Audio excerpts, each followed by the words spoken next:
Hi guys, this is Shilpa Mittal and this video is for 10th class student। हम अपनी exercise 6.2 continue कर रहे हैं जिसमें हम बेसिक प्रोपोर्शनलिटी थ्योरम का यूज करके दी हुई कंडीशंस को वेरीफाई कर रहे हैं। सो हमारे पास क्वेश्चन नंबर 6 है that in the following figure, मतलब नीचे दिए हुए डायग्राम में ABC 3 पॉइंट्स है जो कि लाइन OP, OQ और OR पर है। मैं फिर से रिपीट कर रही हूँ, ABC ये 3 पॉइंट्स है जो लाइन OP, OQ और OR पे। ये देखिए, ये लाइन OP पर A पॉइंट है, OQ पर B पॉइंट है एंड OR पे C पॉइंट है। अब कंडीशंस हमें जो दे रखी है वो ये है कि AB पैरेलल है PQ के, मतलब AB जो लाइन है, ये लाइन जो है वो PQ लाइन के पैरेलल है और AC जो लाइन है वो PR लाइन के पैरेलल है। और प्रूव हमको ये करना है कि ये जो लाइन BC है वो इस QR लाइन के पैरेलल हो, ये हमें प्रूव करना है। जो थर्ड कंडीशन है कि लाइन BC QR के पैरेलल हो, ये हमें प्रूव करना है। बाकी दो कंडीशंस हमें गिवन है। सो अब हम डायग्राम का एक एक पार्ट लेंगे, जस्ट लाइक हमारा ये मेजर ट्राइंगल, और उस पर अभी हमने सिर्फ AB लाइन को ही ड्रॉ कर रखा है क्योंकि अभी हम ट्राइंगल ले रहे हैं POQ। अभी हम इस बड़े ट्राइंगल के तीनों पार्ट्स में से केवल POQ ये वाला पार्ट ले रहे, बस इतना पार्ट ले रहे।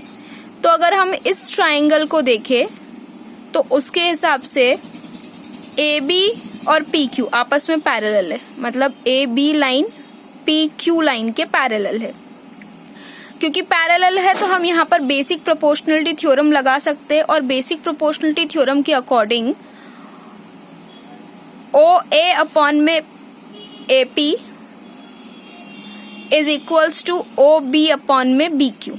मैं फिर से रिपीट कर रही हूँ, बेसिक प्रोपोर्शनलिटी थ्योरम के हिसाब से OA अपॉन में AP is equals to OB upon में BQ। क्योंकि हमें बोल रखा है AB और PQ पैरेलल है तो हम यहाँ बेसिक प्रोपोर्शनलिटी थ्योरम लगा सकते हैं और उसके हिसाब से OA अपॉन में AP is equals to OB upon में BQ इक्वल होंगे बेसिक प्रोपोर्शनलिटी थ्योरम से। ये हमारी फर्स्ट इक्वेशन बन गई। ऐसा ही हमने अपने पिछले डायग्राम में भी किया था, पिछले क्वेश्चन नंबर 5 में भी किया था, तो यहाँ पे भी हमें सेम वैसा ही करना है। सो अगर हम इस डायग्राम का सेकेंड पार्ट ले, सेकेंड पार्ट मतलब POR इस ट्राइंगल को ले, POR ट्राइंगल को ले, तो इसमें हमें गिवन कंडीशन है कि AC जो है वो पैरेलल है PR के। अगेन हम बेसिक प्रोपोर्शनलिटी थ्योरम लगाएंगे और उसके हिसाब से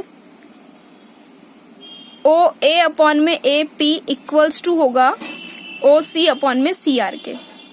आई रिपीट, OA अपॉन में AP इक्वल होगा OC अपॉन में CR के। क्योंकि बेसिक प्रोपोर्शनलिटी थ्योरम यही कहती है कि अगर लाइंस पैरेलल है एक दूसरे के तो उनके हाफ ऑफ पार्ट्स भी आपस में इक्वल होंगे। तो ये हमारी सेकंड कंडीशन बन गई है।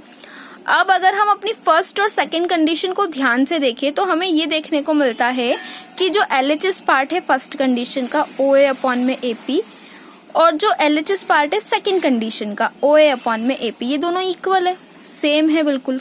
और अगर ये दोनों आपस में इक्वल है दैट मीन्स इन दोनों ही इक्वेशंस के जो RHS पार्ट होंगे वो भी क्या होंगे, इक्वल होंगे। तो हम फर्स्ट और सेकंड कंडीशन को अगर हम एनालिसिस करें तो हमें पता चलता है कि जो OA अपॉन में AP है उसके इक्वल में OB अपॉन में BQ है और सेकेंड कंडीशन में OA अपॉन में AP है उसके इक्वल में OC अपॉन में CR है। ये दोनों आपस में इक्वल है LHS पार्ट, तो RHS पार्ट भी आपस में इक्वल होंगे। तो हमने यहाँ बता दिया कि RHS पार्ट इक्वल है। अब अगर हम ये देखें कि OB अपॉन में BQ और OC अपॉन में CR, OB अपॉन में BQ और OC अपॉन में CR इस डायग्राम के अकॉर्डिंग और इस कंडीशन के अकॉर्डिंग अगर इक्वल है that means half of part equal है। मतलब अगर हम बेसिक प्रोपोर्शनलिटी थ्योरम को कन्वर्स कर देते, उल्टा कर देते हैं, उसके विपरीत स्टेटमेंट को देखते हैं, तो अगर पार्ट्स आपस में इक्वल है, हाफ ऑफ पार्ट्स आपस में इक्वल है, तो लाइंस भी क्या होगी, पैरेलल होगी।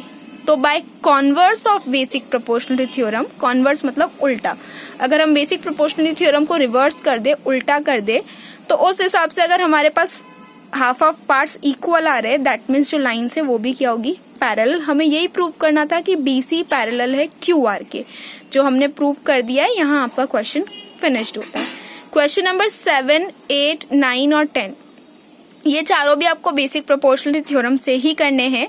इसके बाद में आपको क्वेश्चन नंबर 7 ना बताते हुए क्वेश्चन नंबर 8 बताऊंगी, एंड 9, 10 आपका होमवर्क रहेगा। Question number 7, question number 9 and question number 10 आपका होमवर्क है। उसके रिगार्डिंग अगर आपको कोई भी प्रॉब्लम आती है तो आप मुझसे कमेंट सेक्शन में पूछ सकते हैं। और इस क्वेश्चन में भी अगर आपको कोई प्रॉब्लम है तो आप मुझसे कमेंट सेक्शन में कमेंट करके पूछ सकते हैं। Thank you.